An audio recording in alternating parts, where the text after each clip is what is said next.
Gusto ko mag-nurse eh. Ayoko psychology. Ikaw ba, Mitch? Ano gusto mo i-take na program?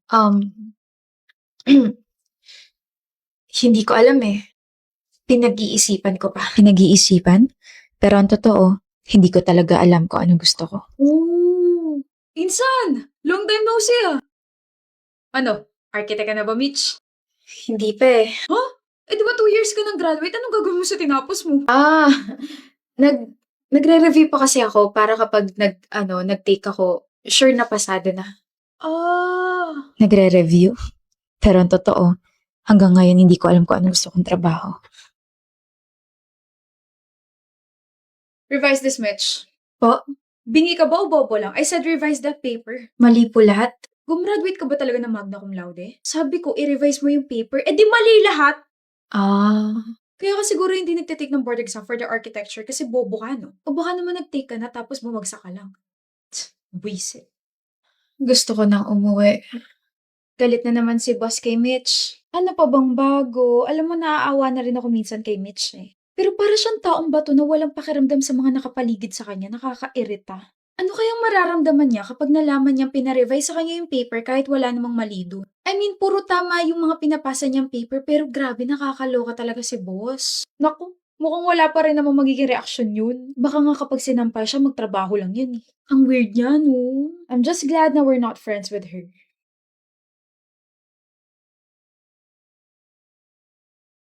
I cheated. Narinig mo ba ako, Mitch? Sabi ko nagloko ako. I heard you. Tapos ganyan lang yung reaction mo? Nag-cheat ka ba para lang makita yung reaction ko? The heck, Mitch? Alam mo, pagod na ako maging girlfriend ka. Nung tinanong kita kung gusto mo ba akong pakasalan, sabi mo hindi mo alam. Sino matinong babae yung sasagot ng ganun? Mahal kita pero hindi ko kasi talaga alam. Sige, ganito ah. Kung iiwan ko yung side chick ko tapos magpo-propose ulit ako sa'yo, let's say, in 3 years, pakakasalan mo ba ako? Kahit na hindi ko malaman na niloko mo ko, I still can see myself marrying you. I don't know about the future. I don't know. You're sick. You're insensitive. This is why no one loves you. Kasi you don't know how to live with the people around you.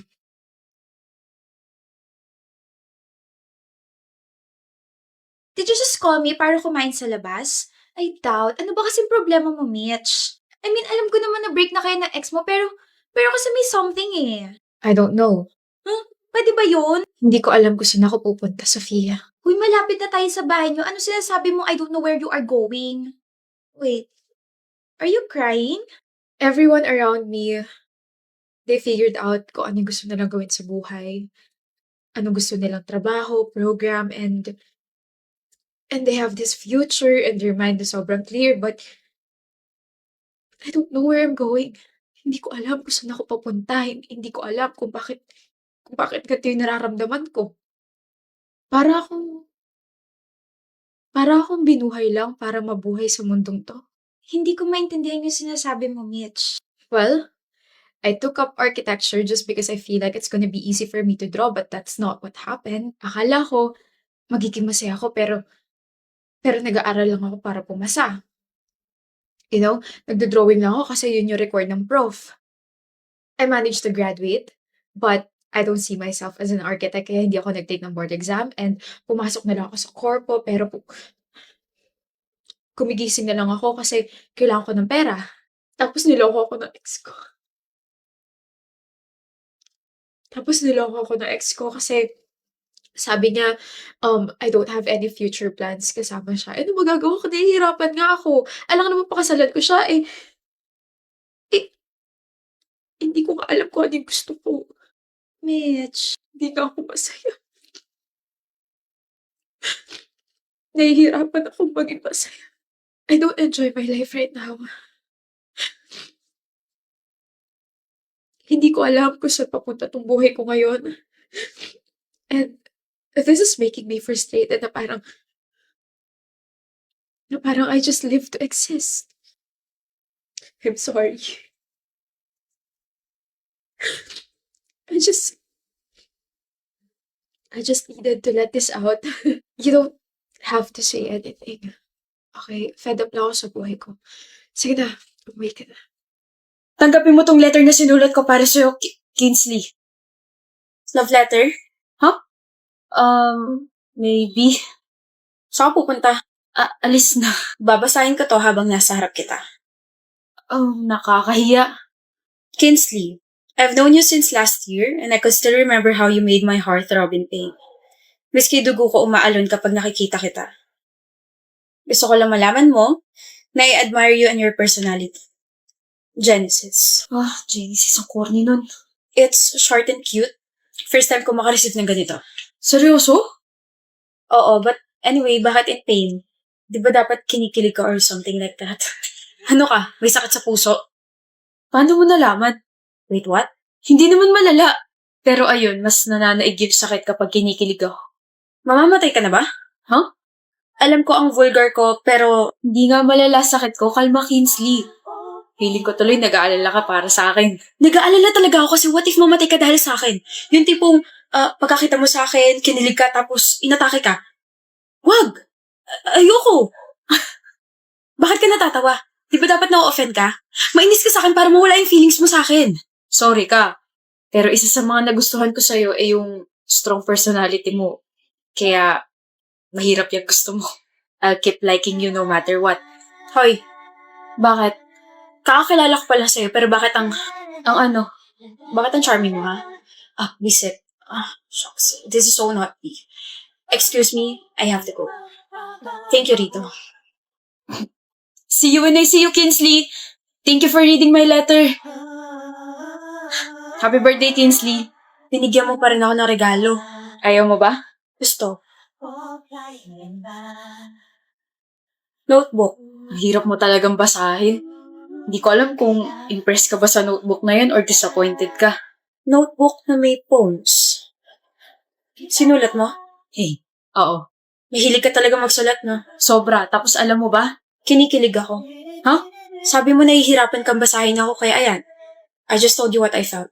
Kinikilig ako. Thank you for this. Hoy! Ano ba? Sungit mo naman po. Sino ba kasi inaantay mo? Malayo pa lang, kita na kitang nakatulala dyan. Ikaw inaantay ko. Huh? Ang hilig mo sa ha na yan. Wala ka ba ibang sasabihin kundi yan lang? Sumabong magulat? Huwag kang magulat at baka atakihin ka. Ikaw ha? Nafu-fall ka na sa akin, no? Mama mo na fool. Sumbong ka ta sa mama ko. Favorite ako ni tita, sorry ka.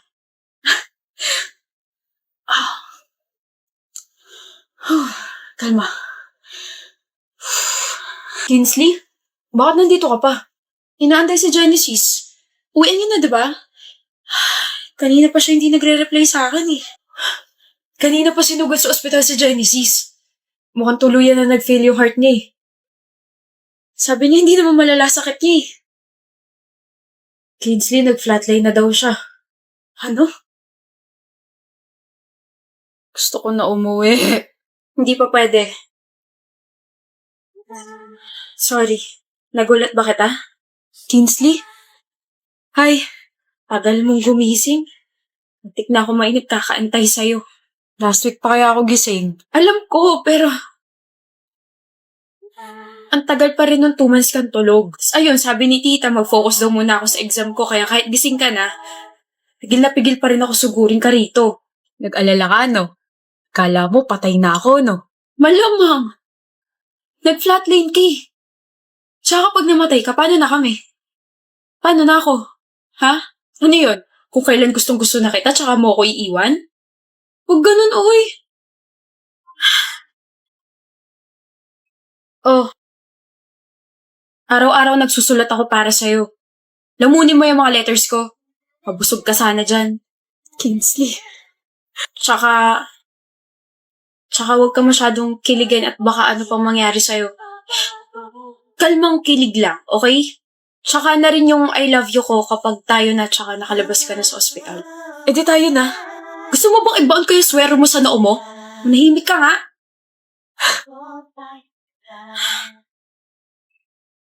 Yanzi, halika nga rito. Ayoko. Minsan lang to, friend. Masungit to kay umayos ka. Good mood siya ngayon, no? Yanzi, si Miko. Miko, si Yanzi. Hello? Mukhang ayaw niya sa akin ah. Gusto kita. Gusto kita makilala. Pinilit ko nga lang to friend ko na friend mo pala na ipakilala ka sa akin kasi since first year college pa lang tayo. Crush na kita tapos alam mo ba unang kita ko sa'yo, nabili ka ng fishbowl sa may kwek-kwek. Aga mo naman nilaglag yung sarili mo, friend. Weh, mabilis ma-turn off yan. Anong ginagawa mo? Mabilis ka raw ma-turn off, edi ino-on kita para may chance pa ako sa'yo. Ba't parang ay gumana? Nasaan kaya yun? Sino? Si Miko. Bakit mo siya hinahanap? Wala mang, crush ko siya eh. Bakit pa ako dadayo rito sa classroom nila, di ba? Hi, the things that I can do for the person that I like. Swerte siya ako yung nagkagusto sa kanya. Eh bakit gusto mo siya? Gwapo eh. Yun lang? Dami mo naman tanong, Miko. Miko. I mean, nakanta ko. Miko. Miko sa puso ko. Paraan ako. Bakit? Diyan classroom ko eh. Alam ko. I mean, daan na. Minsan na nga lang makausap, palpak pa. Kinantahan ko pa siya, wala pa man din sa kondisyon tong boses ko ngayon. Sana pala sinewan ko na lang siya. Sige nga, sayaw ka nga. Ganto. Ha? Mama! Ala ko may naliligaw na zombie. Busy ka? I have 30 minutes before my next class. Bakit? Then, akin ka. Huh? I mean, akin na muna yung time mo kasi I wanna introduce myself properly. Yung nangyari kasi nung isang araw nung pinakilala ko na friend mo pala, that wasn't me. May kambal ka? Wala, pero that was me na nagulat sa presence mo kasi, yan eh. Nagulat ako kasi ang gwapo mo pala sa malapitan. Wala kang pores. Sana all. I'm Yancy Sylvester, 20, tapos dyan lang ako sa may second floor. Comes yung program ko, tapos dumadaan ako sa classroom niyo para masayit ka, makita ka, tsaka matignan ka. Pare-pares lang yun, di ba? Oo, kasi pare-pares lang naman yung nararamdaman ko kapag nasisilayan ka. Kinikilig ako. Okay, kinikilig! You're funny. Ay, kapag may napapatawa ako, nagiging crush nila ako. Hala! Crush mo na ako? Huh? Natawa ka eh. No. Papunta na rin yun dun. Ano ka ba? Sige, see you around, Miko. Miko, yung shoelace mo. Good morning din sa'yo. Salamat sa pag-greet sa akin na kompleto na yung araw ko. Uy, wag ka masyadong umiti. Baka ma-fall ka na niyan. Oh! Ako pala yung na-fall. Literally.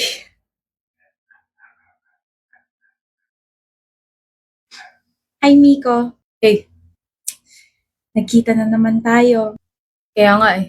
Disappointed ka? Ako na to. Ano bang meron sa'yo at nasabi mo yan? Tapang. Matapang ako. Charot! Tapang. So, kaya mo ako ipaglaban? Hindi. Kaya ko ipaglaban yung sarili ko para makuha mo ko. Dami kong kaagaw. Ikaw na lang mag-adjust. Pwede ba yun? Bibili ka? Ako rin. Ina-update lang kita ha. Practice if ever maging tayo na. Sure na sure ah. Manifesting tawag dyan. Dumaan kasi sa FYP ko yung mga nagbibigay ng readings tapos sakto, it's a reading for Taurus daw. Tapos sabi niya, I can claim the good things in this world. Eh alam ko namang you're good for me kaya I'm claiming yun na. Baka naman mapunit na yung labi mo sa kakangiti mo dyan bro ah. Well, there's this girl kasi na may gusto raw sa akin. Natutuwa ka sa kanya no? Yeah, she's literally the funniest. In love ka na ba? Uy, hindi ako in love. Maaga pa para sabihin yan. Pero I find her interesting. I like her personality. I like her vibe. So you like her. Well, you can say that. I like her. Sino? Sandali. Ito yung photo niya sa Instagram. Oh! Why? Oh! Si Yanzi? Yes. Ganda niya, no? Bro! Ex ko yan eh. Ex ko yan, si Yanzi.